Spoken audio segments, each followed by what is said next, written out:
আলহামদুলিল্লাহ রাব্বিল মাশরিকাইন ওয়া রাব্বিল মাগরিবাইন আল্লাযী খালাকা কুল্লা শাইইন যাওজাইন ওয়া আওজাবা আলাইনাল ইহসানা বিল ওয়ালিদাইন ওয়া নাশহাদু আন লা ইলাহা ইল্লাল্লাহু ওয়াহদাহু লা শারীকা লাহু وأشهد أن محمدا عبده ورسوله سيد الكونين صلى الله عليه وعلى آله وأصحابه وأتباعه أجمعين ليلا ونهارا في الطرفين فقد قال الله تعالى في كلامه المجيد وبرهانه التوحيد أعوذ بالله من الشيطان الرجيم بسم الله الرحمن الرحيم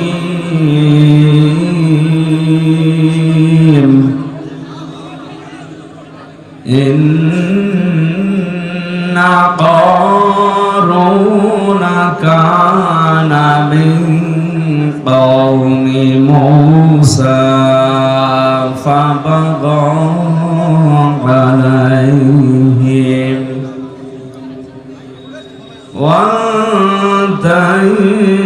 وآتيناه من الكنوز ما إن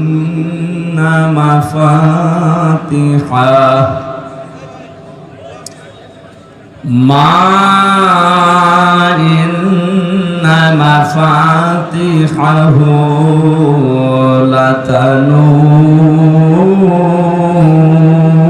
لتنوء بالعصبة أولي القوة إذ قال له قومه لا تفرح إن الله لا يحب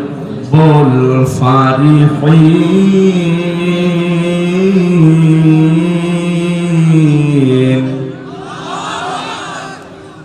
وابتغ فيما آتاك الله الدار الآخرة ولا تنس نصيبك من الدنيا وأحسن كما أحسن الله إليك كما أحسن الله إليك ولا تبغ الفساد في الأرض إن الله لا يحب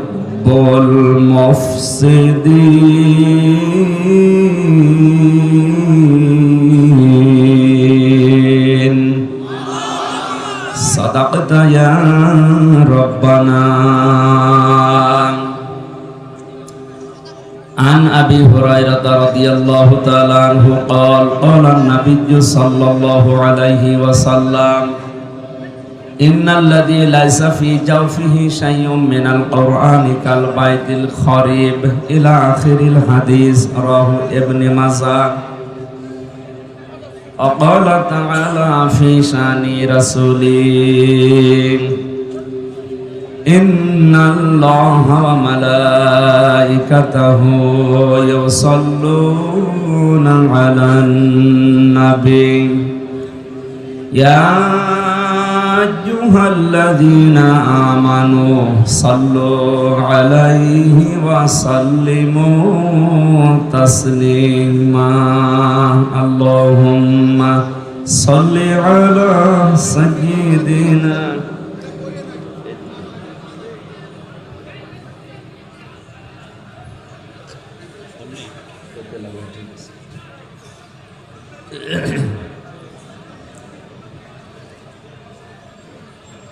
আলহামদুলিল্লাহ, কুড়িগ্রাম জেলার রাজারহাট থানার অন্তর্গত রতিগ্রাম হাই স্কুল ময়দানে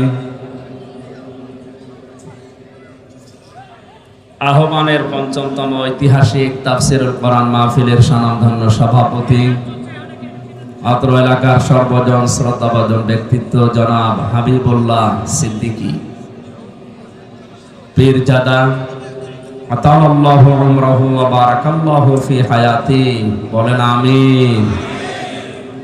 মাহফিলের প্রধান অতিথি মাননীয় জাতীয় সংসদ সদস্য জনাব ডাক্তার মোহাম্মদ হামিদুল হক খন্দকার, সম্মানিত অতিথি জনাব মোহাম্মদ আনোয়ামা ওবায়দুর রহমান, চেয়ারম্যান জেলা পরিষদ কুড়িগ্রাম, অন্যান্য অতিথিবৃন্দ, এতক্ষণ যারা কোরআনে কারীম থেকে আলোচনা রাখলেন, কুড়িগ্রামের কৃতি সন্তান, ইসলামিক চিন্তাবিদ, শিক্ষাবিদ জনাব মাওলানা সিরাজুল ইসলাম ফারুকী, ডক্টর মোহাম্মদ শাহজালাল, আরফা'না লাকা যিকরাক, দুনিয়া আখিরাতে আল্লাহ তাদের মর্যাদার সম্মান যেন আরো বাড়িয়ে দেয়, তাদের কথাগুলো প্র্যাকটিক্যাল লাইফে আমল করার তৌফিক যেন দান করেন, বলেন আমিন। মঞ্চে বসা উলামায়ে কেরাম, সামনে বসা মুসলমান ভাইরা, পর্দার আড়ালের সম্মানিতা মা এবং বোনেরা, প্রশাসনের ভাইরা, বিশেষ করে রাজারহাট থানার সম্মানিত অফিসার ইনচার্জ, শ্রদ্ধাভাজন বড় ভাই জনাব মুস্তাফিজুর রহমান, আমার সাথে রংপুর থেকে সফর সঙ্গী হয়ে এসেছেন বড় ভাই জনাব শরীফুল ইসলাম শরীফ, মঞ্চে বসা জাতির শ্রেষ্ঠ সন্তান উলামায়ে কেরাম, দল মত নির্বিশেষে কোরআনের অনুষ্ঠানে যারা আমরা ইবাদত মনে করে এসেছি, এখন এটা ইবাদত চলছে। কি চলছে? নামাজ পড়া আমরা ইবাদত মনে করি, রোজা রাখা ইবাদত মনে করি, কোরআনে কারীমের জন্য যে সময়টুকু ব্যয় হচ্ছে এইটাও ইবাদত। আফদালুল ইবাদাতি তিলাওয়াতুল কোরআন, নফল যত ইবাদত আছে সবচাইতে উত্তম ইবাদত আল্লাহর কাছে কোরআনের তেলাওয়াত। আমরা যেটা কিছুক্ষণ আগে করলাম, পুরো অনুষ্ঠান যেন আল্লাহ ইবাদত হিসাবে কোরআনের বরকতে কবুল করেন, বলেন আমিন। যে আল্লাহ বিশাল আয়োজনে আমাদের মতো একজনকে কোরআনে কারীমের খাদেম হিসাবে কোরআন থেকে কিছু শোনা বোঝার জন্য এই ময়দানে সব কাজ বাদ দিয়ে নিয়ে আসলেন, আমরা খুশি নাকি? খুশি হয়ে বলছে আলহামদুলিল্লাহ। আল্লাহ রাব্বুল আলামিন বলেন, লাইন শাকারতুম লাযিদান্নাকুম ওয়া লাইন কাফারতুম ইন্না আযাবি লাশাদীদ। সূরা ইব্রাহিমের ৭ নম্বর আয়াতে আল্লাহ জানিয়েছেন, যদি আমার নিয়ামত পাওয়ার পরে শুকরিয়া আদায় করো, আমি আল্লাহ এটা তোমাদের জীবনে লাযিদান্নাকুম অবশ্যই বৃদ্ধি করে দেব। নিয়ামত পাওয়ার পরে কেউ যদি নাশুকরি করে, দাম না দেয়, গুরুত্ব না দেয়, ওর জীবন থেকে ওইটা ছিনিয়ে নেব, এতটুকুই না, ওরে আযাবের ভেতরে ফেলে দেব, বলেন নাউযুবিল্লাহ। এখানে লাইন শাকারতুম, শুকরিয়া আদায়, এই শব্দটা মুফাসসিরিনে কেরাম 3টা বিষয়ের ভেতরে বের করতে পেরেছেন। কেউ যদি কোনো নিয়ামতের শুকরিয়া আদায় করতে চায়, তার পদ্ধতি 3টা। 1 নম্বরে তাকে মুখে স্বীকার করা লাগবে যে এটা ইবাদত, এটা নিয়ামত। আমরা স্বীকার করলাম যে আমাদের জীবনে আজকের এই অনুষ্ঠানটা কোরআনের জন্য, এটা নিয়ামত। এটা কি? কোরআনের এই সমস্ত অনুষ্ঠানগুলোকে আমি ক্লাস মনে করি, এটা একটা ক্লাস চলছে। তো ক্লাসে এসে যদি আপনি কিছু নিয়ে যেতে না পারেন, 1-1.5 ঘন্টা ক্লাসে এসে আপনার তো পুরো সময়টা লস হয়ে যাবে। আর আমরা জানি এটা সাধারণ কোনো অনুষ্ঠান না, এটা পৃথিবীর শ্রেষ্ঠ অনুষ্ঠান কোরআনের কারণে। কিসের কারণে? কোরআন যদি এখানে না থাকতো, আসল আমির হামজা হোক আর নকল হোক, আসতে না। আমরা এসেছি কোরআনের জন্য। কিসের জন্য বলেন তো? শুকরিয়া আদায়ের প্রথম মাধ্যম হচ্ছে মুখ দিয়ে স্বীকার করা যে হ্যাঁ, এটা আমার জীবনে নিয়ামত। আমরা জানি বিশ্ব নবীকে আল্লাহ পাঠিয়েছিলেন মক্কাতে, কিন্তু কিয়ামত পর্যন্ত তাকে রেখে দিয়েছেন মদিনাতে। মক্কার লোকেরা এই নিয়ামতের শুকরিয়া আদায় করতে পারে নাই, কদর করে নাই। যারা কদর করেছিল, কিয়ামত পর্যন্ত আল্লাহ তাদের কাছে নবীজিকে রেখে দিয়েছেন মদিনায়। হজের যে সমস্ত কাজ আছে, আমি যে কয়েকদিন আগে আসলাম, আমরা হজ করি, হজের কাজগুলো সব মক্কায় শেষ হয়ে যায়, মদিনায় যাওয়া লাগে না। তামাম দুনিয়ার মানুষেরা মক্কার কাজ শেষ করার পরে তাড়াতাড়ি করে মদিনাতে 2 দিন 3 দিন 5 দিন 10 দিন অন্তত থাকে। অন্তত 40 ওয়াক্ত নামাজ মসজিদে নববীতে জামাতে পড়ার জন্য ছুটে যায়। ওখানে না গেলে হজ হবে না, বিষয়টা এমন না। তারপরও আমরা যাই কেন? কারণ পৃথিবীর শ্রেষ্ঠ মানুষ ওখানে ঘুমিয়ে আছে। মদিনার মানুষেরা যে নিয়ামতের শুকরিয়া আদায় করে, তারা কি লস করেছে? বলেন। কিয়ামত পর্যন্ত নবীজি ওখানে থাকবে, আর কিয়ামত পর্যন্ত তার উম্মতেরা মক্কার কাজ শেষ হলে দৌড়িয়ে যাবে রাসূলের রওজায় সালাম দেওয়ার জন্য। মানে আমরা মুখ দিয়ে যখন বললাম যে কোরআন আজকের এই অনুষ্ঠানের জন্য, এই এলাকার মানুষের জন্য অনুষ্ঠান কোরআনের জন্য এটা নিয়ামত, আমরা স্বীকার করলাম। 2 নম্বরে, আপনার মনের ভেতরে একটা অজানা শান্তি আল্লাহ দান করবেন। এটা পাচ্ছেন তো? না, ওরা গন্ডগোল করছে, একটু করুক, পরে যখন গন্ডগোল শেষ হবে আপনাদের 10 মিনিট সময় দেব, দেখে বাড়ি যাবে। একটা চিল্লানি দিলে আর আপনি এইদিকে না ঘুরে ওই দিকে তাকাচ্ছেন, ওই জন্য বলছে 10 মিনিট সময় দেব, ওই চিল্লানি দেখে বাড়ি যাবে। বলছে ইনশাআল্লাহ। কুড়িগ্রাম অঞ্চলের এই মানুষগুলো এত সহজ সরল, এ বিড়ি খাওয়া ছাড়া এ কিছু জানে না। বলছে ঠিক, সহজ সরল, এটা ভালো। কারণ সহজ সরল মানুষকে আল্লাহ জান্নাতে দেবে। 2 নম্বরে, আমরা জানি নবীজি জানিয়েছেন ধনীদের চাইতে গরিব মানুষকে আল্লাহ 500 বছর আগে জান্নাতে পাঠাবে। আর সারা বাংলাদেশের ভেতরে সব চাইতে গরিব মানুষ বেশি রংপুরে। রংপুর বিভাগের মানুষেরা গরিব যেহেতু নবীর হাদিস অনুযায়ী, চট্টগ্রাম, সিলেট, ঢাকা বিভাগের মানুষের চাইতে আপনারা 500 বছর আগে জান্নাত পাবে। এবার তো বলবেন, ঠিক আছে ভাই, আপনারা আমি পায়ে ধরে বলছি, আপনি কথা বলেন না, এমনি উল্টোপাল্টা যা করেন কথা বলেন না। হ্যাঁ, নিয়ামত আদায়ের, শুকরিয়া আদায়ের দ্বিতীয় মাধ্যম, শর্ত বা পদ্ধতি হচ্ছে আপনার মনের ভেতরে একটা অজানা অনির্বচন সুখ আপনি পাবেন। অনির্বচন সুখ কাকে বলে? কোরআনে কারীম জানিয়েছে, আখফিদ লাহুমা জানাহা যুল্লি মিনার রাহমা ওয়াকুর রাব্বিরহামহুমা কামা রাব্বায়ানি সাগীরা। যারা আলেম আছেন, তাফসীর পড়েন, তাদেরকে বলছে, আল্লাহ পাক বলেন আখফিদ, খফজন মানে ডাউন করা, এরপরে ফল করে দেওয়া।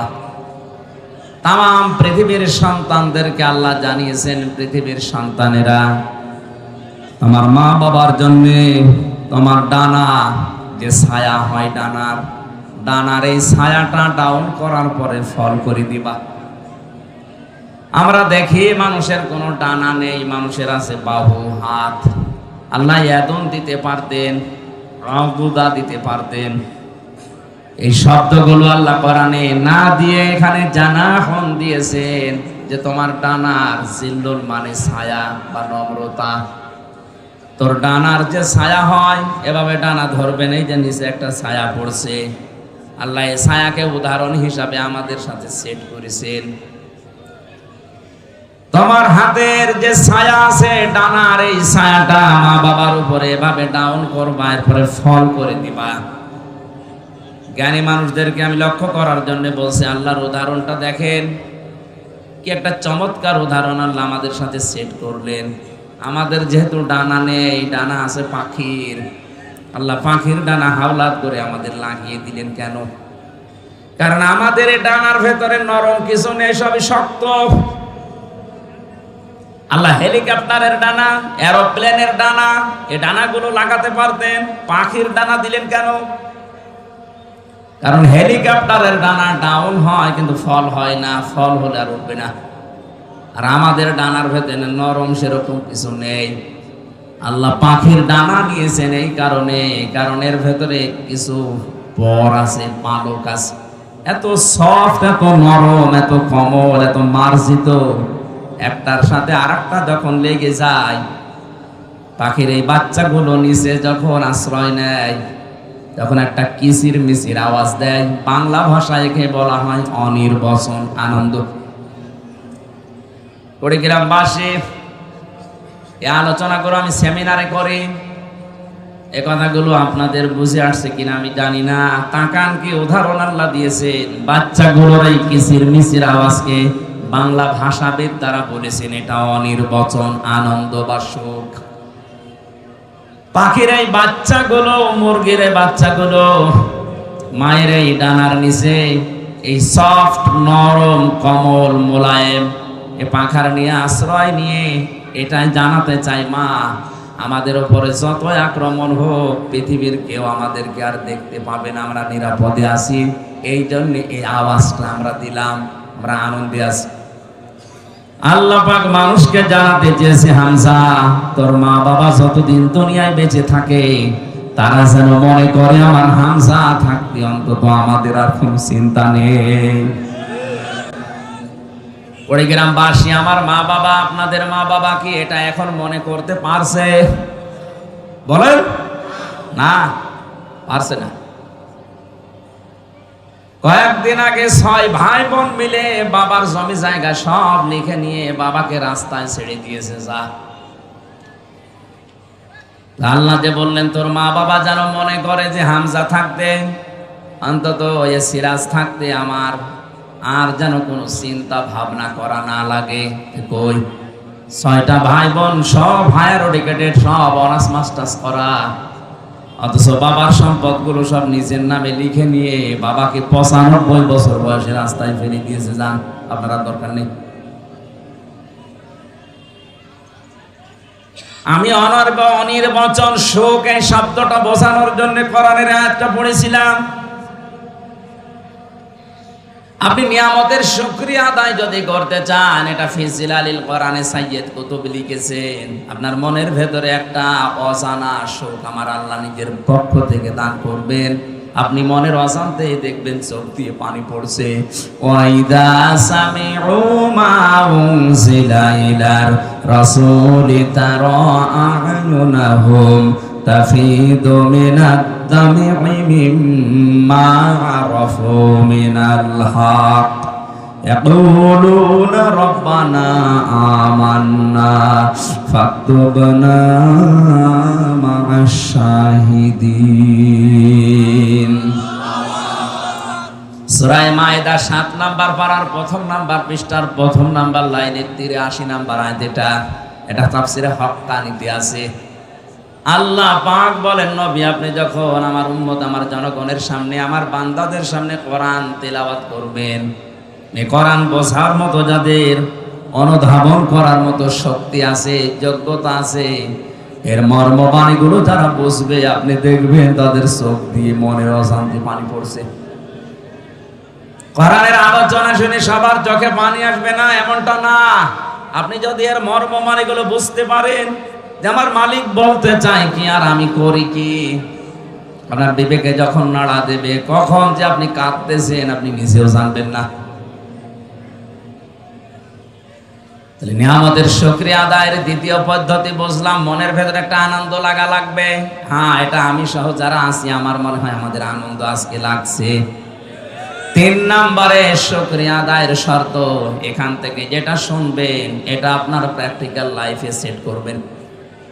এই তিনটা শর্ত যারা মেনে নেয় তারা যেন আল্লাহর নিয়ামতের শুকরিয়া আদায় করে, তাহলে আল্লাহ তার জীবনে এইরকম নিয়ামত আরো বৃদ্ধি করে দেবে। বলেন আলহামদুলিল্লাহ। আর যদি এই তিনটার একটাও পাওয়া না যায়, ওয়ালা ইন কাফারতুম ইন্না আযাবি লাশাদীদ। আল্লাহ লাম না দিলেও পারতেন, ইন্না না দিলেও পারতেন, দুইটা গ্যারান্টি দিয়েছেন, তাকিদ দিয়েছেন। সত্যি যদি এই তিনটা পদ্ধতিতে কেউ নিয়ামতের শুকরিয়া আদায় না করে, ওর জীবন থেকে জীবনের মতো ওটা আল্লাহ কেড়ে নেবে, আর আযাবের ভেতরে আল্লাহ ফেলে দেবে। তাম বাংলাদেশ এখন গরম না ঠান্ডা, রহমত না গজব? আযাবের ভেতরে এমনি আল্লাহ ফেলে নাই। আমাদের যে আচরণ ছিল আল্লাহর নিয়ামতের সাথে, এই আচরণ আমরা করতে পারি নাই। ইন্নাল্লাযী লাইসা ফী জাওফিহি শাইউম মিনাল কুরআনি কাল বাইতিল খারিব। নবীজি বলেন যে অন্তরে কোরআন নেই, কোরআনের জ্ঞান নেই, আলো নেই, ওটা মানুষের অন্তর না, ওটা উজাড় গৃহ, শয়তানের ঘর। বলেন নাউযুবিল্লাহ। ওই গ্রামবাসী আমাদের অন্তর যেন শয়তানের ঘর হয়ে না যায়, উজাড় গৃহ হয়ে না যায়, মানব শূন্যহীন হয়ে না যায়, মনুষ্যত্ব যেন আমরা হারিয়ে না ফেলি। এই জন্য আহ্বান, এই সংগঠন 1 বছর পরে আমাদেরকে কোরআন ভেতরে দেওয়ার জন্য ব্যবস্থা করেছে। নাকি ওনাদের অন্য উদ্দেশ্য আছে? না, নেই। কোরআনে কারিম অন্তত কিছু না কিছু হলেও আমার অন্তরে যেন থাকে। আজকের আলোচনা থেকে আমরা যেন অন্তত কোরআন থেকে কিছু নিয়ে বাড়ি যেতে পারি। আল্লাহ তুমি আমাদের তৌফিক ভিক্ষা দাও। বলেন আমিন। দরুদ আর সালাম পড়ছি আমাদের নবী মুহাম্মদ রাসূলুল্লাহ সাল্লাল্লাহু আলাইহি ওয়াসাল্লামের প্রতি। আজকে তেলাওয়াত করেছি সূরা কাসাস ৭৬, ৭৭ দুইটা আয়াত। আমরা তাফসীরুল কোরআন মাহফিল লেখা পেয়েছি, এই জন্য তাফসীর আকারে কথা বলবো ইনশাআল্লাহ। জবান খুলে কোরআনের এই আয়াত শয়তান যেন আশপাশে না থাকে সেই নিয়ত করে পড়ে। কারণ পৃথিবীর কোন ইবাদত করার আগে আউযু বিল্লাহ পড়া লাগবে, শয়তান থেকে আশ্রয় চাওয়া লাগবে, এমন কোন নিয়ম আমি পাইনি। শুধু কোরআন পড়ার আগে মাস্ট বি আউযু বিল্লাহ পড়াই লাগবে। এটা তো আমি বানালাম নাকি? হ্যাঁ, রংপুরবাসী আল্লাহ পাক কেন কোরআনে কারীম পড়ার আগে আউযু বিল্লাহ পড়তে বলেছেন? আমি তাফসীরে আয়াতের দেখেছি। নামাজ পড়তে গেলে আপনি আউযু বিল্লাহ পড়েননি, আপনার নামাজ হবে না।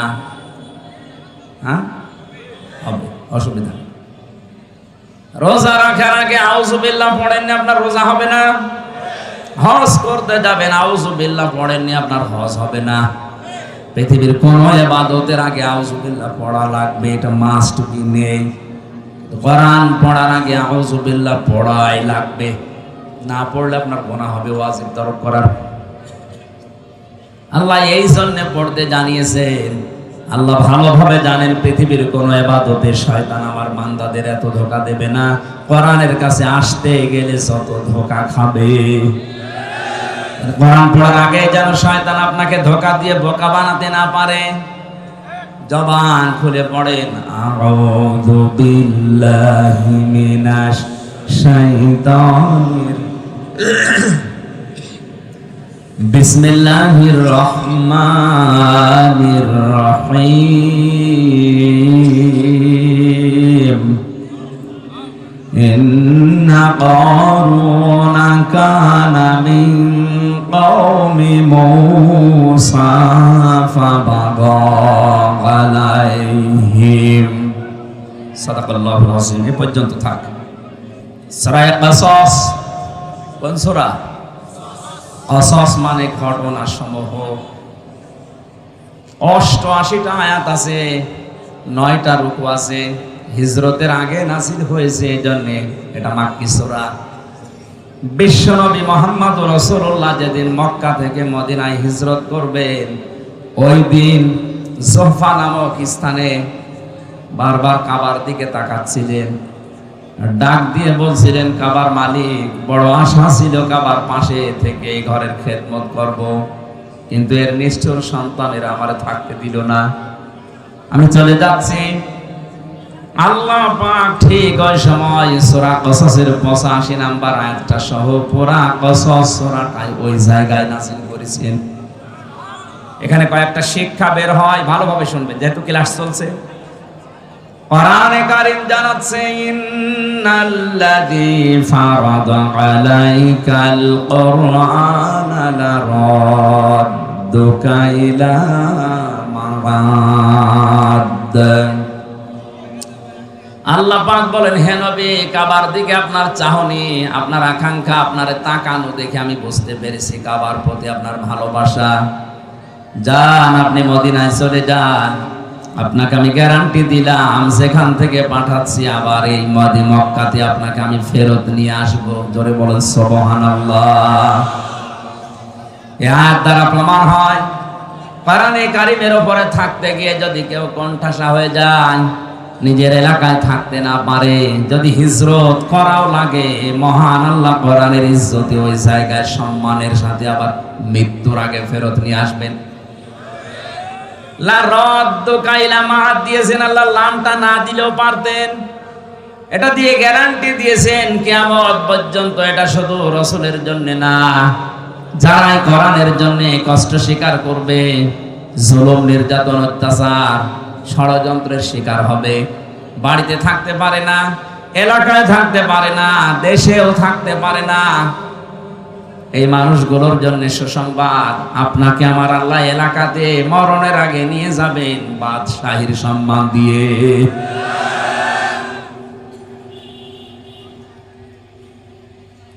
এই আয়াতগুলো নাযিল হওয়ার কারণে আমি 8টা পেয়েছি।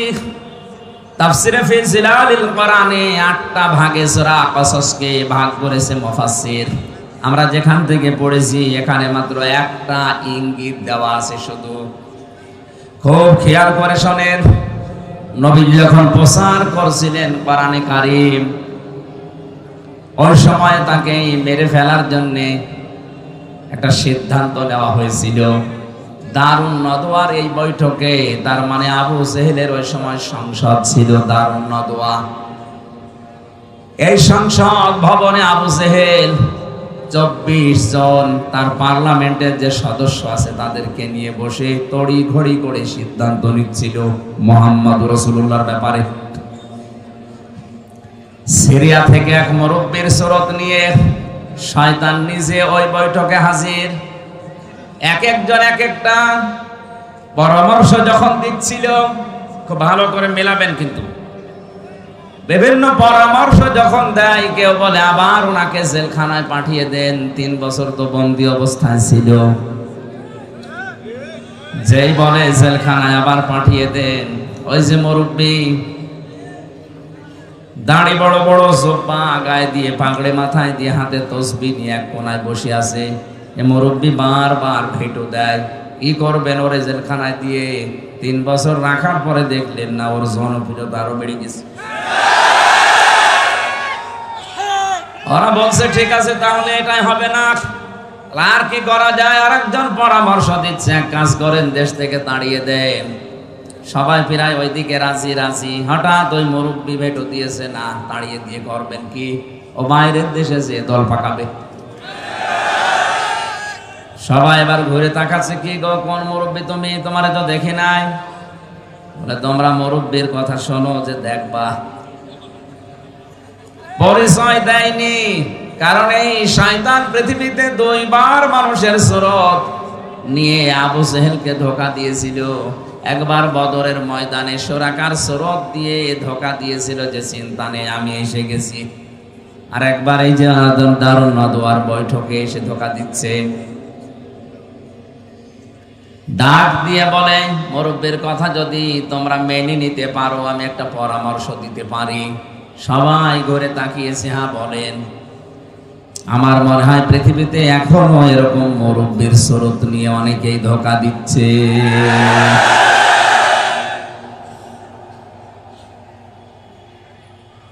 পৃথিবীর কোন জালেমরা এত বড় বড় সিদ্ধান্ত নেয় না।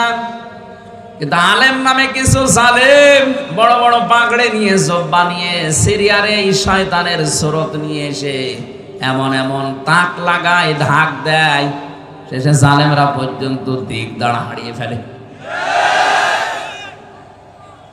ডাক দিয়ে বলছে, তোমরা এক কাজ করো, লোকটারে ছেড়ে দিলেও হবে না, দেশ থেকে তাড়িয়ে দিলেও হবে না, ওর চ্যাপ্টার ক্লোজ করে দাও, মেরে ফেলো। এখানে আমার ইবনে হিশাম বর্ণনা করছে, সিরাত ইবনে হিশাম যিনি লিখেছেন তিনি বলেন, এই যে 24 জন যারা বড় বড় নেতা, পার্লামেন্ট সদস্য, এই মুরব্বীর কথা শোনার পরে কেউ প্রতিবাদ করে নাই, সবাই নিশ্চুপ। কি বুঝলেন এখান থেকে আপনি বলেন? একটা নিরপরাধ মানুষকে মেরে ফেলার জন্য সিদ্ধান্ত দেওয়া হচ্ছে, অথচ একটা লোকও কথা বলছে না। 1500 বছর আগে শুধু এরকম হয়েছিল, 1500 বছর পরে এখন পৃথিবীতে এরকম হয় না। এটা আমি এদেশের কথা না, পৃথিবীর 228টা রাষ্ট্র আছে, যে কোনো এক দেশের কথা বলছি। এমনও দেশ আছে বিনা কারণে একজন মানুষকে মেরে ফেলার সিদ্ধান্ত নেওয়া হচ্ছে, অথচ তামাম দেশের মানুষ সব নিশ্চুপ, কিছুই বলে না। আপনি আবার ঠিক বলে এই দেশের নাম মনে করি, আমি বলছি কোন দেশের নাম আমি নিজেও জানি না। বলেন তো, 24 জন মানুষ নিরপরাধ মানুষকে মেরে ফেলার জন্য একজন সিদ্ধান্ত দিল, আর সব নিশ্চুপ। এরা কি মানুষ না জানোয়ার? সবই তো মানুষের সুরত নিয়ে আছে, একটাও কথা বলে না। আমারও মনে হয় মাঝে মাঝে পৃথিবীটা কেমন যেন হয়ে গেল, বিনা কারণে একজনকে বিপদে ফেলে দেয়, বিনা কারণে একজনের জীবন নাশ হয়ে যায়, গুম হয়ে যায়, আর সারা দেশের মানুষ হাঁ করে তাকিয়ে কিচ্ছু বলে না। বিশ্বনবীকে হত্যার জন্য আবু জেহেল সর্বশেষ ঘোষণা দিল 100 লাল উট দেওয়া হবে। ওই জায়গা থেকে দাঁড়িয়েছে একজন, তার নাম ওমর। এই লোকটা দাঁড়িয়ে বলে, 100 লাল উট, হ্যাঁ আমি যাচ্ছি। খোলা তরবারি নিয়ে যাচ্ছিল। আমি ইতিহাস বলার জন্য এখানে বসি নাই, ঐতিহাসিক প্রেক্ষাপটটা বললাম। শেষ পর্যন্ত নিজে মুসলমান হয়ে গেছে। বাকি যে 24 জন ওখানে বসেছিল, ওই যে মুরব্বী এবার সিদ্ধান্ত নিয়েছে, যাকে পাঠালে সে তো ফেল করেছে, কাজ করো, ওভাবে হবে না। এই 24 জনের ভেতর থেকে এক একজন গোত্র থেকে, এক একজনের বংশ থেকে এক একজন যুবককে রেডি করো, সবাইকে পাঠিয়ে দাও মোহাম্মদের ঘরে আজ রাতের বেলা। 24 জন মিলে মারবে, তাহলে কেউ কারো উপরে দোষ চাপাতে পারবে না। আজ পৃথিবীতে ইমানদারদের বিপদে ফেলার জন্য এই শয়তানের সুরত নিয়ে অনেকে বিভিন্ন জায়গায় বসে বসে ধোঁকা দিয়ে, বোকা বানিয়ে অনেক আলেমকে জেলখানায় পর্যন্ত পাঠাচ্ছে। যারা দায়িত্বে আছে ওদের অত দায় পড়ে নাই যে আমির হামজাকে 3 বছর জেলে রাখা লাগবে না। এর মতো কিছু মৌলবী বিশাল চোব্বা গায়ে দিয়ে যে কানের কাছে মুখ নিয়ে বলে, আর কত আটকে রাখতে পারেন না। বেশি করে ফেললাম। শেষ পর্যন্ত ওরা 24 জন মিলে রাসূলুল্লাহর ঘরের চারিদিকে দাঁড়িয়ে আছে। প্রতিটি কথা থেকে আপনি দেখবেন একটা একটা করে শিক্ষা আমি নিয়ে আসবো ইনশাআল্লাহ। চারিদিকে ওরা দাঁড়িয়ে আছে, মুহাম্মদুর রাসূলুল্লাহ। জিবরাইল এসে বলে, হে রাসূল, আপনার চারিদিকে ওরা দাঁড়িয়ে আছে খোলা তরবারি নিয়ে, আপনি ওঠেন, সূরা ইয়াসিনের কয়েকটা আয়াত তেলাওয়াত করে এক মুষ্টি বালু হাতে নেন, সামনের দিকে শুধু ফিকে মারেন, বাকি যা করার আল্লাহর কুদরত করবে। নবীজি সূরা ইয়াসিনের আয়াত তেলাওয়াত করলেন, ইন্না জাআলনা ফি আ'নাকিহিম আগলালান ফাহিয়া ইলাল আযকানি ফাহুম মুকমাহুন ওয়া জাআলনা মিন বাইনি আইদিহিম সাদ্দাও ওয়া মিন খালফিহিম সাদ্দান ফাআগশাইনাহুম ফাহুম লা ইউবসিরুন। বলেন আল্লাহু আকবার। শুধু সামনের দিকে ফিকে মেরেছিলেন, চারিদিকে কাফেরদের চোখে পৌঁছিয়ে দিয়েছে আমার আল্লাহর কুদরত। ওই আল্লাহর কুদরত এখনো দুনিয়ায় আছে না নেই? নবীজি নিজের জামাই হযরতে আলীকে ডাক দিলেন, বললেন এই যে টোপলা বাঁধা আছে ছোট ছোট করে, যারা আমাকে হত্যার জন্য এসেছে ওদের এই টোপলাগুলো আমানত। আমি যদি এখন এগুলো নিয়ে পালিয়ে যাই তাহলে আমার আলামিন নামের কলঙ্ক হবে। ওর নামের আরো জোরে, ওরা আমাকে আলামিন নাম দিয়েছে আর সাদিক নাম দিয়েছে। এখন যদি এগুলো নিয়ে আমি পালিয়ে চলে যাই রাতের আধারে, আমার আলামিন নামের কলঙ্ক হয়ে যাবে। সুতরাং তুমি আমার বিছানার উপরে আমার চাদর গায়ে দিয়ে মোড়া দিয়ে শুয়ে পড়ো, বাকি যা করার আমি তোমারে বলি। চাদরটা সামনের দিকে একটু মোড় দিয়ে রাখবা, পা দিয়ে পেছনে আটকিয়ে রাখবা। 3 দিন পরে মদিনায় আমার সাথে দেখা করবা। আর এখানে যে কয়টা টোপলা আছে প্রত্যেকের নাম লেখা আছে, ঠিকানা দেওয়া আছে। সকালবেলা তার বাড়িতে যে পৌঁছিয়ে দিয়ে আসবা। কয়েকটা কথা বলেছিলেন নবীজি তাকে। 1 নম্বরে চাদরটা মোড়া দাও, 2 নম্বরে 3 দিন পরে আমার সাথে মদিনায় দেখা করো, 3 নম্বরে আমানতগুলো নাম অনুযায়ী বাড়িতে পৌঁছিয়ে দাও। হযরতে আলী বলেন ওই সময় আমার 100% নবীর কথা বিশ্বাস হয়েছে, অন্তত 3 দিনের ভেতরে আমার মরণ হবে না। 3 দিনের ভেতরে যদি আমি মরে যাই তাহলে নবীর কথা মিথ্যা হয়ে যাবে, আর আল্লাহ পাক নবীকে মিথ্যাবাদী বানাবেন। সুতরাং 3 দিন আমার আর চিন্তা নেই। নবীজি চলে গেলেন ওখান থেকে। কাফেরেরা ওই সময় এসেছে, ঘরের ভেতরে প্রবেশ করে বিছানার উপরে তাকে দেখে বলে তো পাওয়া গেছে। একজন বলে দাও কোপ, আর একজন বলে দাঁড়াও দেখি। পাওয়া যখন গেছে তখন শান্তি নিয়ে মারা যাবে, আগে মুখটা দেখি। চাদর নিয়ে টানাটানি করে। হযরতে আলী বলে নবীজি আমাকে বলেছিল হাত দিয়ে শুধু শক্ত করে ধরে রাখবা, আমি ধরে রেখেছিলাম। ওরা 24 জন মিলে টানাটানি করে, চাদর ধস্তাধস্তি করে, খুলতে পারে না। আমার মনে হচ্ছিল তামাম দুনিয়ার সব যুবকেরা যদি আজকে আমার চাদর ধরে টানাটানি করে, খোলা সম্ভব না। কি শক্তি আমার আল্লাহ আমার এই হাতের ভেতরে যেন দিয়ে দিয়েছে। আমি মনে মনে ভাবছিলাম আমি ধস্তাধস্তি করতে থাকবো যতক্ষণ ওরা আমাকে মেরে ফেলার সিদ্ধান্ত না নেয়। কারণ আমি যতক্ষণ সময় ক্ষেপণ করব, ওদিকে আমার আল্লাহর নবী 2 পা হলেও মদিনার দিকে এগিয়ে যাবে। ও বাংলার মুসলমানেরা, নবীজি আজকে নেই, বিশ্ব নবীর ওয়ারিস আছে, তাদেরকে সামনের দিকে এগিয়ে দেওয়ার জন্য যদি এরকম কারো সাথে ধস্তাধস্তি করা লাগে, সময় ক্ষেপণ করবে, আশা থাকবে নবীর ওয়ারিসরা 2 পা হলেও দেশে এগিয়ে যাবে। কথা কি বললাম আপনি না বুঝলেও এ বুঝেছে? কথা বলছেন? আপনার হয়তো ওই রকম ক্ষমতা নেই। বাতিল যখনই আসবে, রাম আর বামরা যখনই বিভিন্ন স্রোত নিয়ে আসবে আলেমদের বিপক্ষে অবস্থান নেওয়ার জন্য, আপনি ধস্তাধস্তি করে হলেও নড়াচড়া করে হলেও সময় ক্ষেপণ করবেন, বাধা দেবেন যেন আলেমরা একটু এগিয়ে যেতে পারে।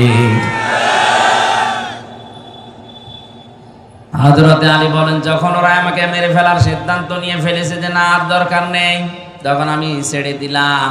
আমার মুখটা দেখার পরে গরম দেয় কে? কোথায় মোহাম্মদ, তুমি এখানে কেন? বললাম তোমাদের এত কথার জবাব দেওয়ার জন্য আমি এখানে শুয়ে পড়ি নাই, শুয়ে আছি একটা কারণে। ওই যে টোপলাগুলো দেখতে পাও তোমাদের আমানত রাখা আছে, যার যারটা আমি তার কাছে পৌঁছিয়ে দেব। ও বাংলার মুসলমানেরা, কি বুঝলেন এখান থেকে? শুধু শোনা না, যেই নবীর জীবন মরণ নিয়ে টানাটানি, নিজের জামাইকে যিনি মৃত্যুর বিছানায় রেখে যাচ্ছে, তারপরেও যেন আমানতের দায়িত্ব নষ্ট না হয়। আজ বাংলার 1628 জন মানুষ দায়িত্বে আছেন। কোরআনের মাহফিলে কসম করে বলতে পারি, এই 1628 জন মানুষ যদি হযরতে আলীর এই অনুভূতি নিয়ে আপনি দায়িত্ব পালন করেন, আল্লাহর কসম এ দেশটা একটা মিনি জান্নাত হয়ে যাবে। কেউ এই দেশের সম্পদ নিয়ে আর বেগম পাড়া বানাবে না, কারণ এটা আপনার সম্পদ না। এদেশের কোনো মানুষের ক্ষমতা নেই নিজের পয়সা উপায় করে বেগম পাড়া বানানো। এটা সব জনগণের সম্পদ। এটা তো আমানত হিসাবে আপনি পেয়েছেন। আমানতের দায়িত্বটা যদি আপনি পালন করতে পারতেন, সত্যি কথা বলছি, কারো জন্য ব্যাংকের টাকা কেউ ফ্রিজে রেখে দেয়, কেউ বালিশের ভেতরে রেখে দেয়।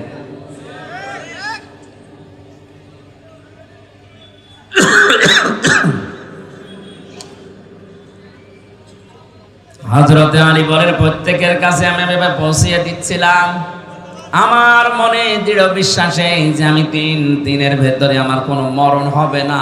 বিশ্ব নবীর কথা আমারে মদিনায় সাক্ষাৎ করাই লাগবে, এই সুযোগ আল্লাহ আমারে দেবেন। নবীজি ওখান থেকে বের হয়ে আবু বকরের বাড়িতে ডাক দিলেন, আসসালামু আলাইকুম ইয়া আবু বকর। সঙ্গে সঙ্গে ভেতর থেকে জবাব দিয়েছে, লাব্বাইক ওয়া সাদাইক ইয়া রাসূলুল্লাহ।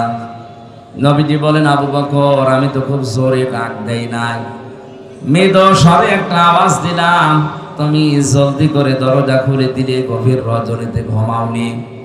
সিদ্দিক আকবর বলে, হে রাসূল, শুধু আজকের রাতটা না, 6 মাস আগে আপনি আমাকে একটা ইঙ্গিত দিয়েছিলেন।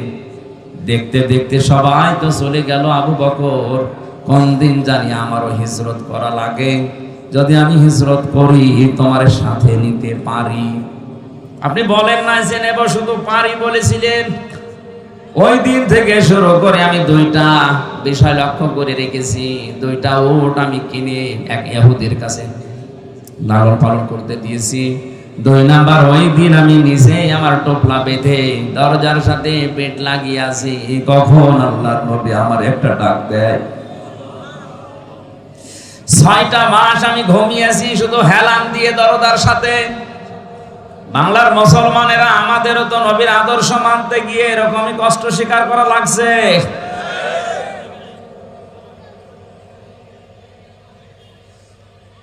বিশ্বনবী হযরতে আবু বকরকে সাথে নিলেন।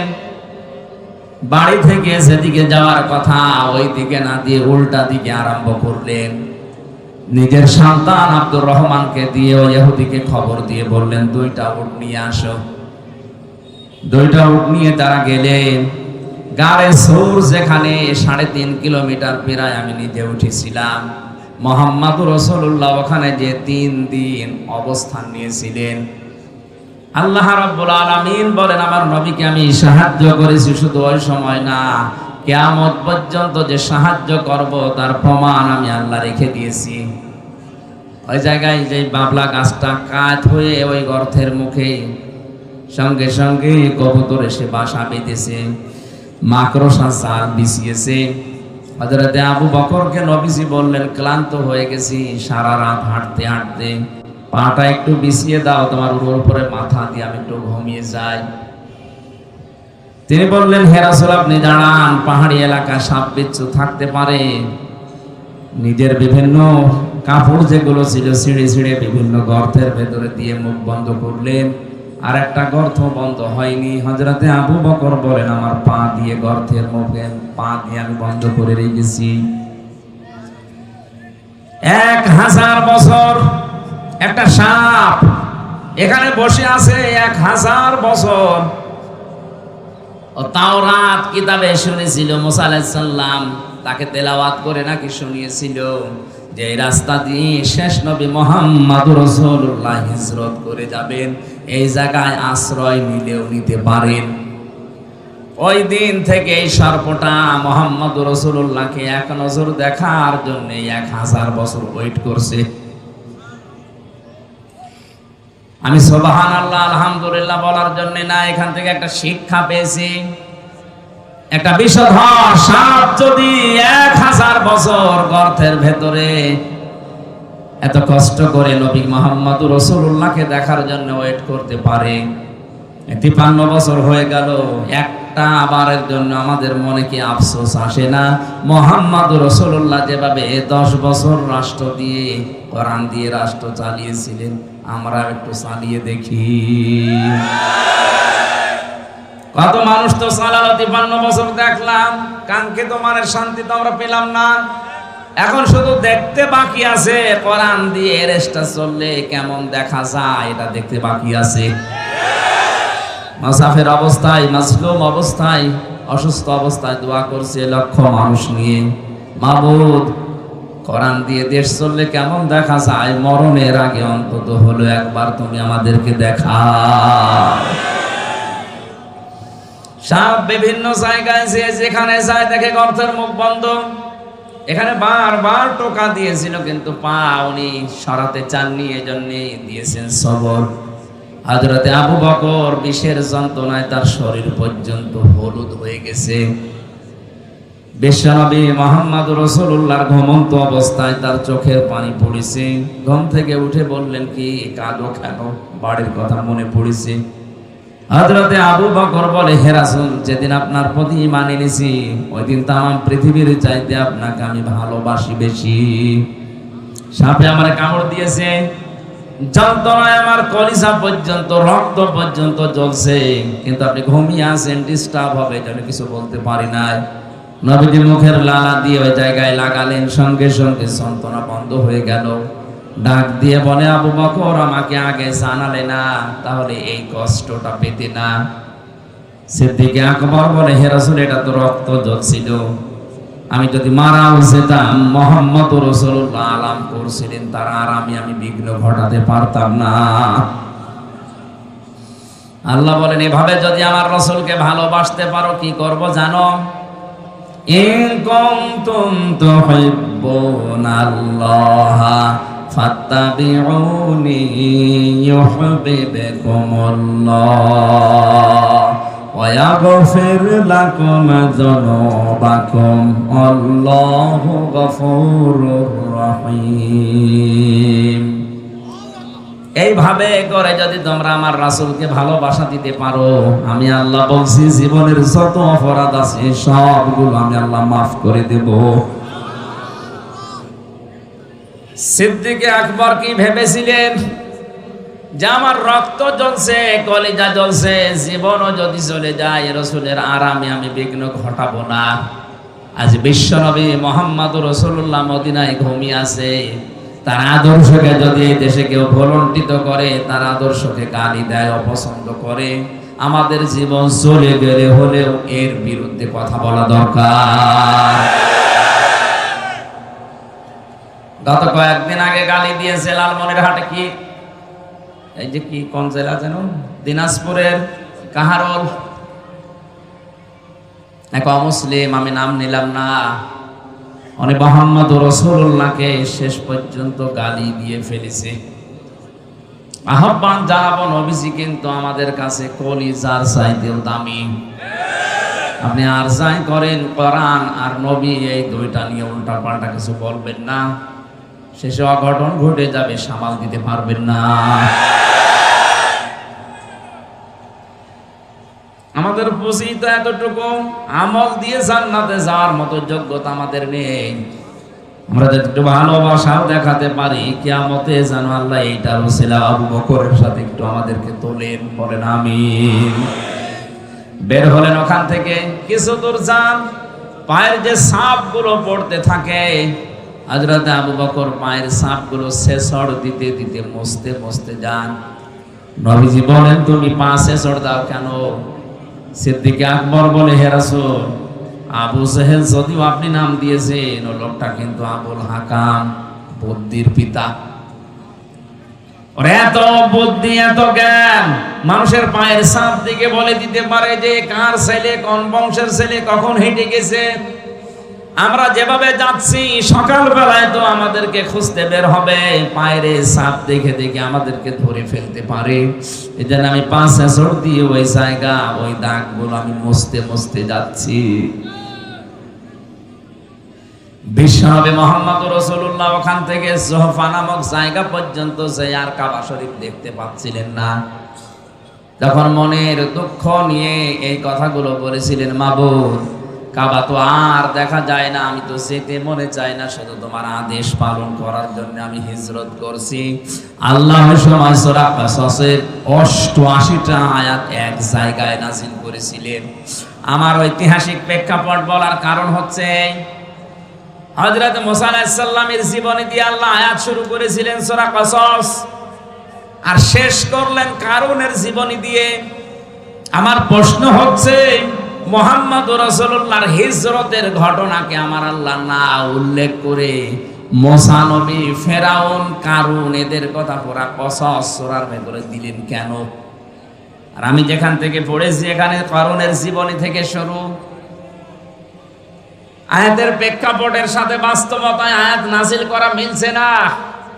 যতগুলো তাফসীর আমি দেখেছি সব মুফাসসিরিন ইকরাম আয়াতের ব্যাপারে এইটা সিদ্ধান্ত দিয়েছে না, এদিকে তাকান, সবাই সিদ্ধান্ত দিয়েছে মুহাম্মদুর রাসূলুল্লাহকে হিজরত করার ব্যাপারে সবচাইতে বেশি ভূমিকা পালন করেছিল টাকাওয়ালারা। কারা? 2 নম্বরে বেশি ভূমিকা পালন করেছে ক্ষমতাওয়ালারা। আজ নবীর ওয়ারিস যারা, নবীর খাঁটি উম্মত যারা, এদেরকে বিপদে ফেলার জন্য আপনি তাকান, তামাম পৃথিবীতে টাকাওয়ালারা আর ক্ষমতাওয়ালারা চেষ্টা চালাচ্ছে। ও ক্ষমতার মালিক যারা, টাকাওয়ালা যারা, তাদেরকে ওই জামানার সম্মানিত সৎ আলেম ওলামা যারা ছিল, এমনকি মুসা আলাইহিস সালাম সহ 5টা উপদেশ দিয়েছিল কারুনকে। কয়টা? আজকে যেহেতু মুসা নবী এখানে নেই, মুহাম্মদুর রাসূলুল্লাহ নেই, কিন্তু নবীদের ওয়ারিস হিসাবে দাবি করে আমরা এসেছি। আমারও দায়িত্ব আজকে যে টাকাওয়ালাদের কারণে, যে ক্ষমতার কারণে নবীর উম্মতেরা, উত্তরাধিকারী আলেমেরা বিপদে আছে, মুসিবতে আছে, জুলুমের শিকার, তাদেরকে আমার মনে হয় আজকের এই আয়াত দিয়ে 5টা উপদেশ দেওয়া বাধ্যতামূলক হয়ে গেছে। বড় দরদ নিয়ে আপনাকে আমি 5টা উপকারের কথাই বলবো, উপদেশের কথা। ওই জামানায় নবীকে বিপদে ফেলার জন্য, এমনকি দেশ ত্যাগ করার বাধ্য করার জন্য টাকাওয়ালারা কাজ করেছিল বেশি। কারুনের ঘটনাকে আল্লাহ উল্লেখ করে জানিয়েছে। এই কারুনের ঘটনাকে উল্লেখ করার কারণে এটা, কারুনের মতো সম্পদওয়ালা যারা, তাদের কারণে আলেমেরা এভাবে বিপদে পদে পদে পড়বে। হযরতে মুসা আলাইহিস সালামের চাচাতো ভাই ছিল এই কারুন। সূরা কসস ৭৬ নম্বর আয়াত খেয়াল করে করে মিলাবেন এবার। ইন্না কারুনা কানা মিন কওমি মুসা ফাবাগা আলাইহিম। আল্লাহ পাক বলেন, অবশ্যই কারুন ছিল মুসার বংশধর, মুসার বংশের লোক, তার কওমের জাতির লোক, এবং সে তাদের প্রতি বিদ্রোহ করেছিল। ওয়াতাইনাহু মিনাল কুনুজি মা ইন্না মাফাতিহাহু লাতানু বিল উসবাতি ওয়ালিল কুওয়া।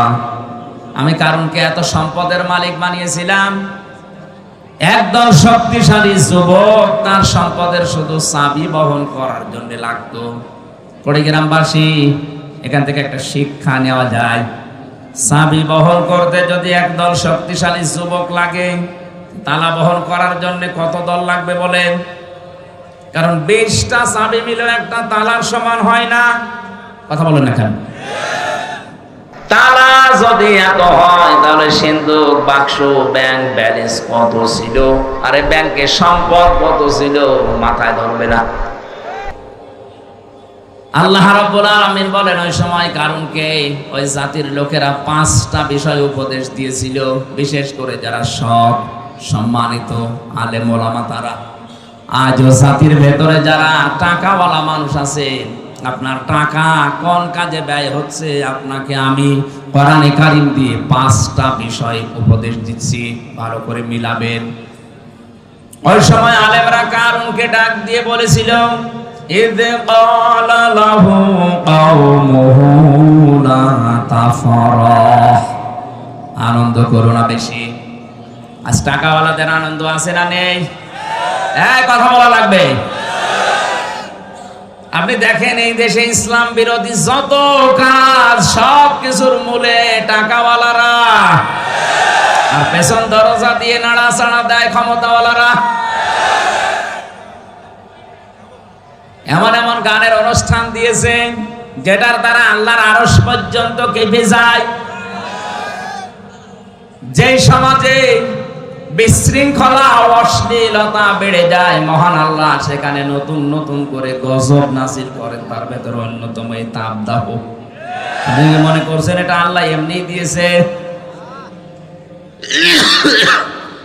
ঢাকা শহরে যত নাইট ক্লাব আছে, গ্রাম্য মানুষ তো বুঝতেছেন না কি যে হয় সেখানে। আল্লাহ জানে, আর ফেরেশতা জানে, আর যারা করে তারা জানে।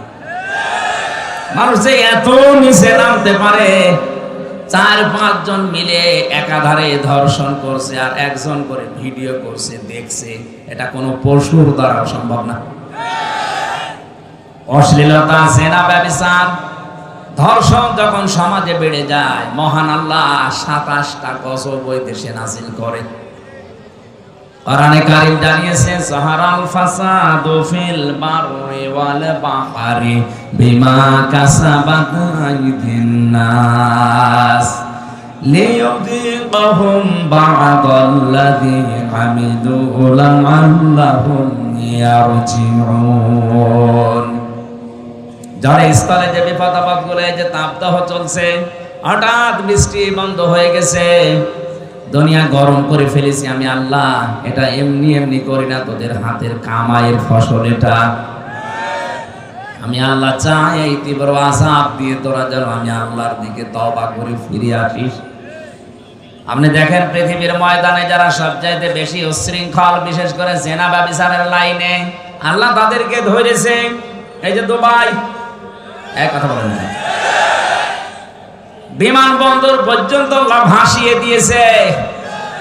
এত বড় শক্তিশালী, এত বড় অর্থনৈতিক ভাবে সম্পূর্ণ দেশকে যদি আল্লাহ চোখের পলকে নষ্ট করে দিতে পারে, তছনছ করে দিতে পারে, আমাদের কিছুই লাগবে না। শুধু এই তিস্তার পানিকে যদি আল্লাহ হুকুম দেয় 100 হাত উঁচু হয়ে একটু যা রংপুরে, আপনি খুঁজেও পাবেন না আর কিছু। অনেকে বলে এটা প্রাকৃতিক দুর্যোগ, শয়তান। প্রাকৃতিক দুর্যোগ বলে কিছু নেই, এগুলো সব আমার আল্লাহর গজব। আপনি থামেন, এই আনন্দ ফুর্তি এগুলো বন্ধ করেন এখনো।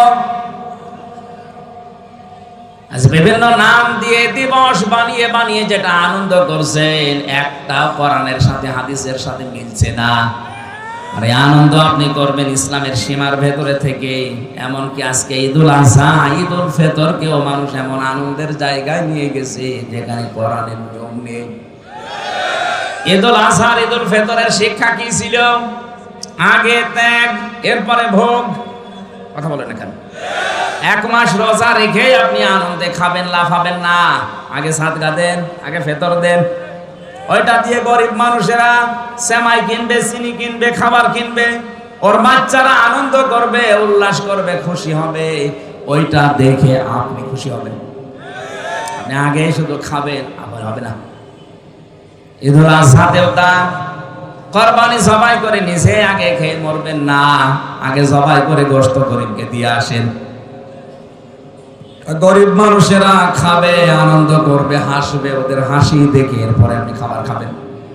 কথা বলেন না কেন? ইসলামের তো দিবস ছিল মাত্র এই 2টা, আগে ত্যাগ, এরপরে ভোগ। আপনি বলেন তো এই 2টা দিবস বাদ দিয়ে যত দিবস এই বাংলাদেশে এখন চলছে, সে যে নামেই হোক, আমি নাম নিলাম না, আন্তর্জাতিক সাম্রাজ্যবাদী যারা আমাদের পকেটের টাকাগুলো একদিকে ছিনিয়ে নেওয়ার জন্য নতুন নতুন দিবস বানিয়েছে, আর একদিকে আমাদেরকে বিশৃঙ্খলা ও শৃঙ্খলা যৌনতায় ভাসিয়ে দেওয়ার জন্য ব্যবস্থা করে দিয়েছে। আমি আবার বলছি, ঈদুল আযহা, ঈদুল ফিতর বাদ দিয়ে দুনিয়ায় এমন কোন দিবস আপনি পাবেন না যেখানে আগে ত্যাগ, এরপরে ভোগ, আগে ভোগ, এরপরে ত্যাগ। কথা বলেন না কেন? 14ই ফেব্রুয়ারি পালন করে মানুষ, বলেন না কেন? এর ভেতরে কি আগে ত্যাগের পরে ভোগ? না, আগে ভোগ করবেন, তারপরে ত্যাগ করবেন। এটা আমাদের উচিত হচ্ছে যে দিবসের সাথে কোরআনের, হাদিসের এবং বাস্তবতার মিল নেই, ওইটা পালন করে আমরা নিজেদের সম্পদগুলো আনন্দ করতে যে নষ্ট করব না। এটা যেহেতু রেকর্ড হচ্ছে সারা বাংলাদেশে, কালকে ছড়িয়ে যাবে। বড় বড় ধনী যারা আছেন, টাকার মালিক, কোরআনে হাদিসে আমি পেয়েছি তিনটা জিনিস মানুষকে সবচাইতে বেশি ধ্বংস করেছে দুনিয়ায়। 1 নম্বরে টাকা, 2 নম্বরে ক্ষমতা, 3 নম্বরে নারী। আমি সহ যারাই শুনলাম প্রত্যেকে যেন এই 3টা বিষয়ের ব্যাপারে সেনসিটিভ থাকি, সিনসিয়ার থাকি, সতর্ক থাকি। আমাদেরকে যেন আমাদের সম্পদ, আমাদের ক্ষমতা, আমাদেরকে যেন নারীতে জাহান্নামে নিয়ে যেতে না পারে। বলেন আমিন। দুনিয়াতে যত মানুষ ধ্বংস হওয়ার পেছনে টাকা আর ক্ষমতা যত মানুষকে নষ্ট করেছে, পৃথিবীর কোনো জিনিস এত বেশি মানুষকে নষ্ট করতে পারে না। যেন এই 2টার মালিক যারা, তারা কিন্তু আরো বেশি সতর্ক থাকবেন। টাকা পেলে আপনি আনন্দ করবেন না। নবীজি জানিয়েছেন কিয়ামতে আল্লাহ প্রতিটি মানুষকে নিজের সামনে দাঁড় করাবেন। মা তাসালু কদামা বানি আদম আদি ইয়াউমাল কিয়ামাতি হাত্তা ইসালান 50 আন উমরিহি ফিমা আফনা ওয়া আন শাবাবিহি ফিমা আবলা ওয়া আমালিহি মিন আইনা ইকতাসাবাহু ওয়া ফিমা আনফাকাহু ওয়া আন ইলমিহি মাযা আমিলা ফিহি মুত্তাফাকুন আলাইহি। রংপুরবাসী, প্রতিটি মানুষকে আল্লাহ নিজের সামনে দাঁড় করাবে। এভাবে দাঁড়া, 5টা প্রশ্নের জবাব দেওয়া লাগবে তোরে। নবীজি বলেন জবাব যদি সঠিকভাবে দিতে না পারে, ও সামনেও যাবে না, পেছনেও যাবে না, জায়গায় দাঁড়িয়ে থাকবে। আমি সহ যারা এখানে আছি মনে করেন এখন আমাদের চলছে ওইটা, ময়দানে মাহশার কায়েম হয়ে গেছে। মহান আল্লাহ তার সামনে হামজাকে দাঁড় করিয়েছে। আমার এই 33 বছর জীবনটা নিয়ে আমি দাঁড়িয়েছি। কয় বছর বলেন বলেন? আমি 33 বছর জীবন নিয়ে দাঁড়ালাম। সভাপতি 60 বছরের জীবন নিয়ে দাঁড়িয়েছে। আপনি নিজের জীবনটা নিয়ে মনে করেন আমি দাঁড়িয়ে আছি মহান আল্লাহর সামনে। নিজের দিকে তাকিয়ে আজকের ওয়াজটা আপনি মিলাবেন। আল্লাহ যদি জিজ্ঞাসা করে হামজা এই সারাটা জীবন কি করলি বলতো, আপনি কি মনে করেন আমি 33 বছরের জবাব সঠিকভাবে দিতে পারবো? না।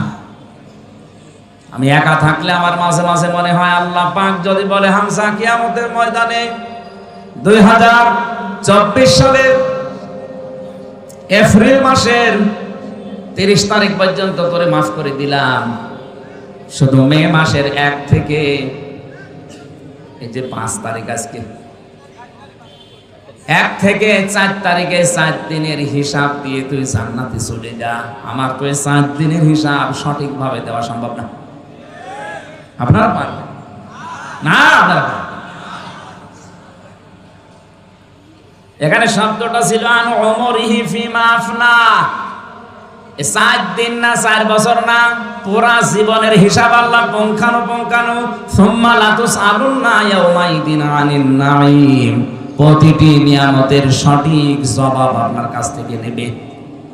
আজকের এই আওয়াজটা যদি, ওয়াজটা যদি আজ সবাই আমরা সত্যি নিজের মনে করে মেনে নিতে পারতাম, আমার জীবন পরিচ্ছন্ন হয়ে যেত। হাদিসটা যদিও দুর্বল, আমি শিক্ষার জন্য বলছি।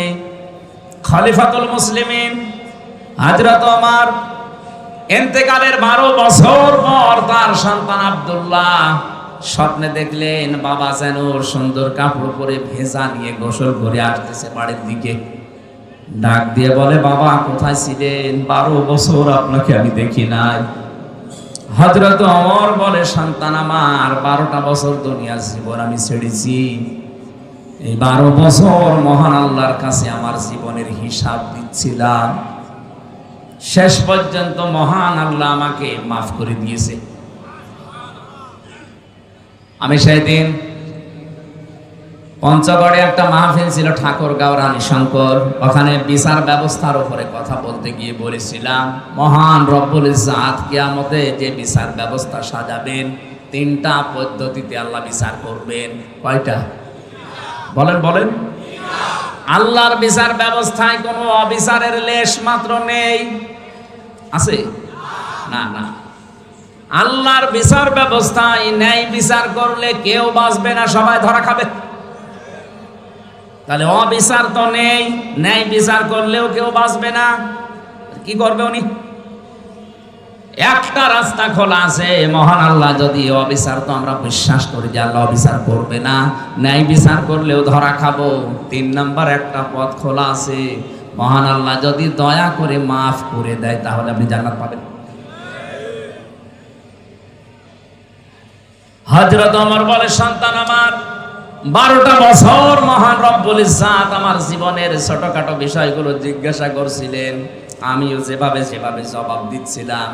শেষ পর্যন্ত আল্লাহ বলেন, ওমর আমার নামের খাতিরে তোরে আমি মাফ করে দিলাম। আমি এখন জান্নাতের নহর থেকে গোসল করে পোশাক পরে জান্নাতের দিকে যাচ্ছি। কুড়িগ্রামবাসী যার জান্নাতে যাওয়ার গ্যারান্টি দুনিয়ায় আল্লাহ সার্টিফিকেট আকারে পাঠিয়ে দিয়েছিলেন যে ওমর তুমি জান্নাতি, আকাশের তারকার চাইতে যার জীবনে নেকির কাজ বেশি ছিল, কোন রাস্তা দিয়ে গেলে 40 দিন ভয় পেত রাস্তায় আসতে। এই লোকটার যদি 12টা বছর লাগে তারপর আল্লাহ মাফ করে দিয়েছে, বলেন তো আপনার আমার কতদিন লাগতে পারে?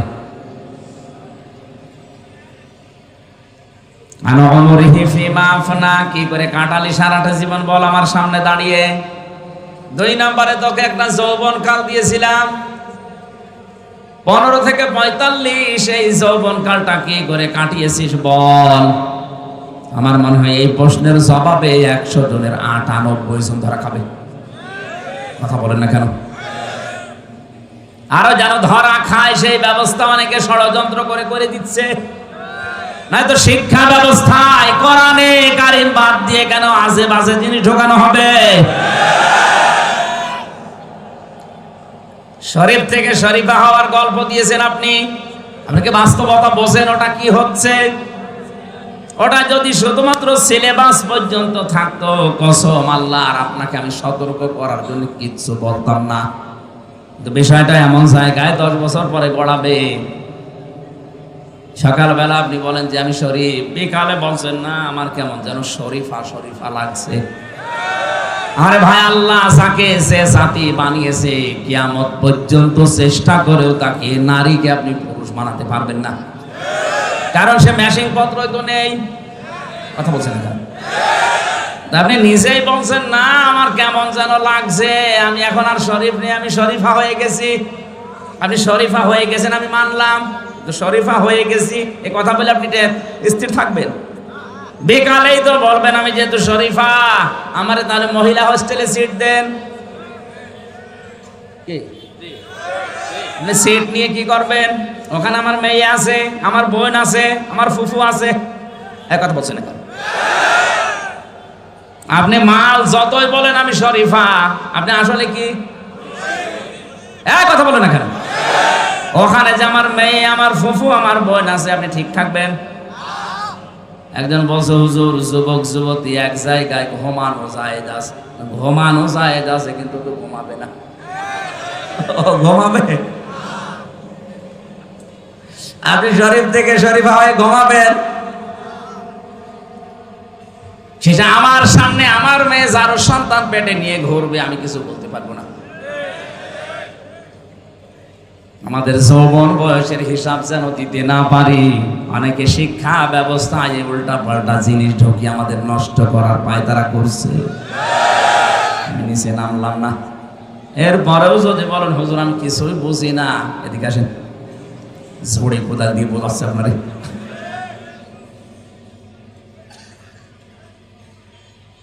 তিন নাম্বার আল্লাহ জিজ্ঞাসা করবেন যতটুকু মাল উপার্জন করেছিলে কোন কোন রাস্তা দিয়ে, রাস্তা বলো।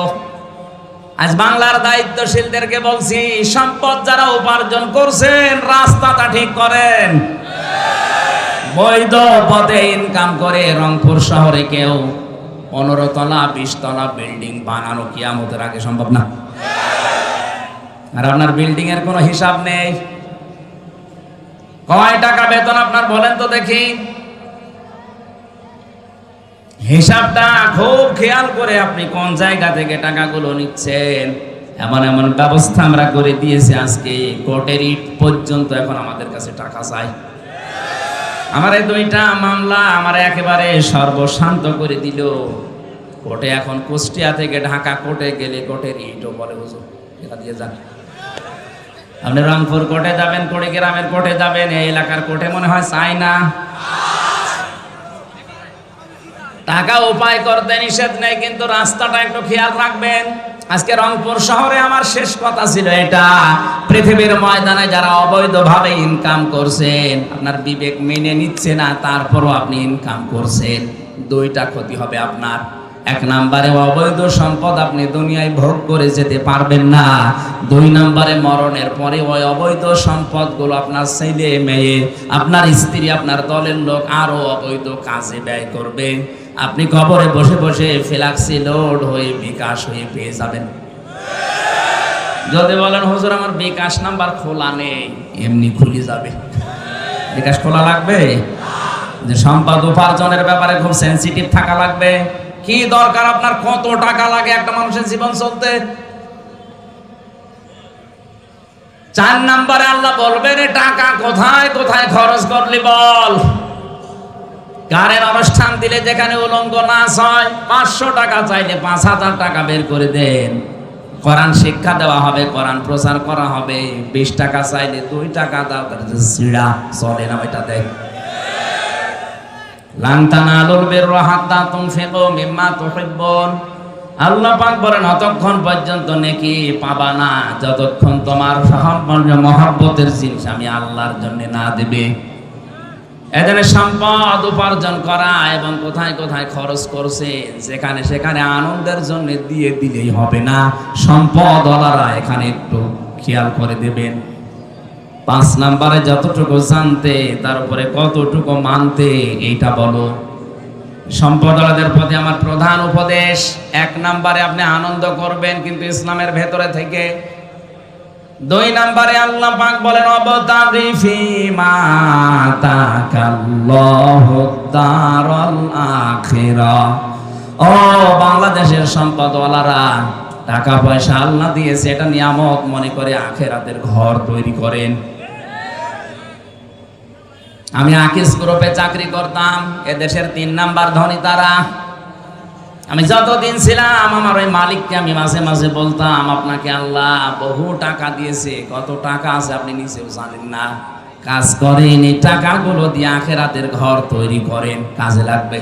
আর ওনারা ভালো ভালো অনেক কাজে ব্যয়ও করত। টাকাওয়ালা যারাই আছেন, আপনার টাকা দিয়ে যেন আখিরাতের ঘর তৈরি হয়। 3 নম্বরে ওয়ালা তানসা নাসিবাকা মিনাদ দুনিয়া। আল্লাহ পাক বলেন হ্যাঁ, তোমার নিজের অংশ ভুলে যেও না। আপনি দান করতে করতে ফকির হয়ে যাবেন, এটা আল্লাহ চাইনি। যার যে স্ট্যাটাস তাকে ওই অনুযায়ী চলা লাগবে। রংপুরের যিনি মেয়র আজকে ছিল আমার সাথে, উনি ঢাকা থেকে রংপুরে নেমেছে, ওখান থেকে ওনার বাড়ি মনে করেন 2 কিলোমিটার দূরে। উনি হেঁটে বাড়ি যাবে, ওনার জন্য জায়েজ নেই। কারণ ওনার যে টাকা আছে, ওনার ওই টাকা বৈধভাবে ব্যয় করার জন্য অনেক অটোওয়ালা, রিক্সাওয়ালা জায়েজ কাজে দাঁড়িয়ে আছে। তাদেরকে 50টা টাকা দিয়ে আপনি বাড়ি পর্যন্ত যান, ওর 50 টাকা দিয়ে ওর ব্যবসা, ওর সংসার চালাবে। আর আপনি এখান থেকে 50 টাকা ওকে দিয়ে আপনি সঠিকভাবে বাড়ি পৌঁছাতে পারবেন। এখন যদি বলেন না আমি হেঁটে বাড়ি যাব, আপনার জন্য জায়েজ নেই। হেঁটে বাড়ি যাওয়া জায়েজ আছে তার জন্য, যার কাছে কিছু নেই। ওয়ালা তানসা নাসিবাকা মিনাদ দুনিয়া। দুনিয়ার যে অংশ, এইটা পেতে আপনি ভুল করবেন না, এটা আপনি সঠিকভাবে চালান।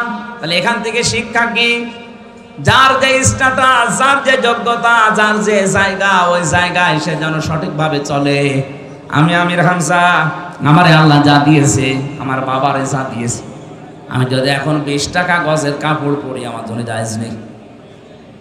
আমার পরা লাগবে কমপক্ষে 250, 300, 500 টাকার গজের কাপড়, কারণ ওই যোগ্যতা আল্লাহ আমার এখন দিয়েছে। কথা বলেন না কেন? এমনও ধনী মানুষ আছে 25 টাকা গজের কাপড় কিয়ামতের আগ পর্যন্ত পরবে। কৃপণ হওয়া যাবে না। যে সম্পদ আল্লাহ দিয়েছে, যে অংশ দুনিয়ায় দিয়েছে, ওইটা আপনি ভোগ করতে পারেন জায়েজ ভাবে, কোনো অসুবিধা নেই। এক লোক বউকে বলছে আমি নামাজে যাব, আমার টুপিটা একটু ময়লা পরিষ্কার করে দাও। বউ কেসে দিয়েছে টুপি পরিষ্কার করার জন্যে, কিন্তু ওই দিন আর সূর্য ওঠে নাই, রোদ নেই, এই জন্য টুপি আর শুকায় না। চিন্তা করছে ভেজা টুপি মাথায় দিয়ে গেলে মাথা আমার ঠান্ডা লেগে যাবে। স্ত্রী কাজ করছিল চুলার উপরে, ও টুপিটা এভাবে ধরেছে যেন শুকিয়ে যায়, আল্লাহর ইশারা হাত থেকে পড়ে আগুন লেগে গেছে। টুপির ওই ছাই তুলে কুলি করছে, দাঁত মাজার পর পানিগুলো যখন কুলি করে ফেলে দেয় বলছে আল্লাহ টাকাগুলো আমি পানিতে ফেললাম। টাকা পানিতে ফেলিস, কৃপণতা করা যাবে না। যার যে অংশ আছে দুনিয়ায় ওইটা আপনি পালন করেন, পান ভোগ করেন, অসুবিধা নেই। অবতাগি ফিমা ওয়াহসিন কামা আহসানাল্লাহু ইলাইকা। আল্লাহ পাক 4 নম্বরে উপদেশ দিয়েছেন ওই আলেমদের দ্বারা, ওই দেশের ধনীদেরকে, তুমি ইহসান করো হে কারণ, তুমি ইহসান করো হে কারণ, হে টাকাওয়ালারা, তোমার প্রতি আল্লাহ যেভাবে দয়া দেখিয়েছেন, কিছুই ছিল না, তোমার এই পর্যায়ে আল্লাহ নিয়ে নিছে। সুতরাং তোমার এই সম্পদগুলো দিয়ে তুমি ইহসান করবা মানুষের প্রতি, যেভাবে আল্লাহ দয়া দেখিয়েছেন তোমার প্রতি। আজ বাংলাদেশে আমরা যারা টাকাওয়ালা আছি, ক্ষমতাওয়ালা আছি, আমাদেরকে ইহসান গুলো আল্লাহ পাক যেভাবে করেছেন, আমরা ক্ষমতা দিয়ে টাকা দিয়ে যদি অন্যান্য সৃষ্টির প্রতি এভাবে দয়া দেখাতে পারি, কিয়ামতে মহান আল্লাহ আমার 70টা অপরাধ ঢেকে রাখবে, গোপন করে রাখবেন। এই সুযোগটা আল্লাহ টাকাওয়ালাদের, সম্পদওয়ালাদের এবং ক্ষমতাওয়ালাদের দিয়েছেন।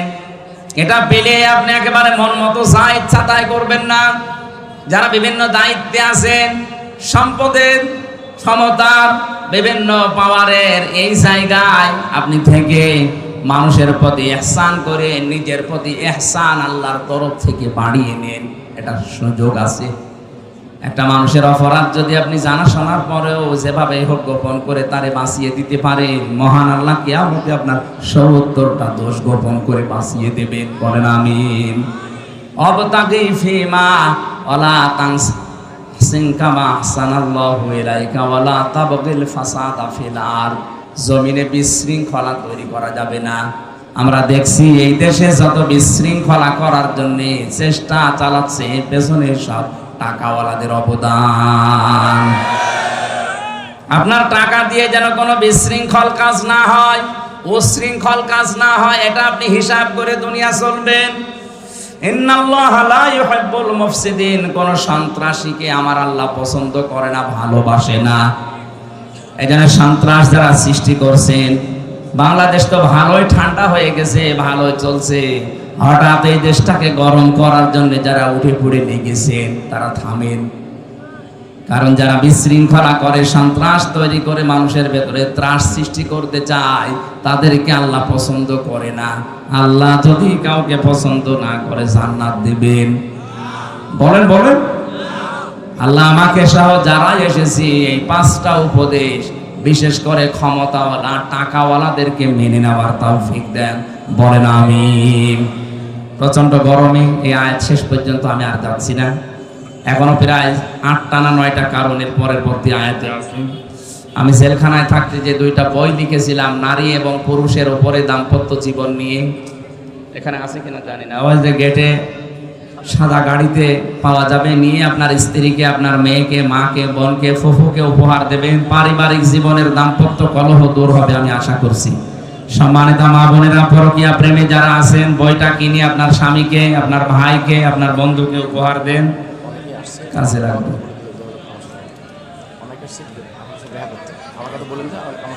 যে সমস্ত মানুষগুলো এলাকাতে আসলে তাফসীর মাহফিল করার জন্যে, শীতের সময় এটা পারফেক্ট সময়। এখন গরমে আমার ভেতরে ঘেমে সব চলছে, এই অবস্থায় কথা বলা কঠিন। আগামীতে এলাকায় আসলে ফারুক ভাইয়ের সাথে যোগাযোগ করবেন। আমি আসলে ওনার মাধ্যমে বিভিন্ন থানায়, একটা থানায় একটা নেবেন, আর শীতের সময় আসবেন ইনশাআল্লাহ। আল্লাহুম্মা আমিন। মোনাজাতটা করে বাড়ি যান ভাই, মোনাজাতটা করে যান। রব্বানা যালামনা আনফুসানা ওয়া ইন লাম তাগফির লানা ওয়া তারহামনা লানাকুনান্না মিনাল খাসিরিন। রব্বুল আলামিন, কুড়িগ্রাম জেলার রাজারহাট থানার রতিগ্রাম হাই স্কুল ময়দানের দিকে তোমার কুদরতের নজর দিয়ে তাকাও। হাজার হাজার বান্দা বান্দিরা এই প্রচন্ড গরমে বহু কষ্ট করে তারা রাত 12টা পর্যন্ত বসে আছে কোরআন শোনার জন্য। যারা এত পাগল, এদেরকে তুমি ওমরের মতো বানিয়ে দাও। সওয়াব যদি দয়া করে আজকের এই কষ্টের বিনিময়ে আমাদেরকে দান করে থাকো, কোটি কোটি গুণে বাড়িয়ে দাও।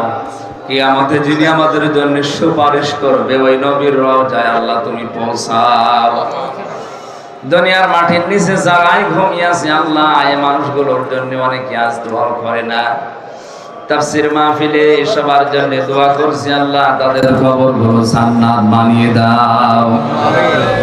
এই মাহফিলের আয়োজন করতে গিয়ে আহ্বানের এই যুবক বান্দারা এতদিন ধরে কষ্ট স্বীকার করে যে মাহফিলের আয়োজন করলো, সারাই যেভাবে সাহায্য সহযোগিতার হাত বাড়িয়েছে, তোমার সাহায্য তাদের দিকে ভাবে এগিয়ে দাও।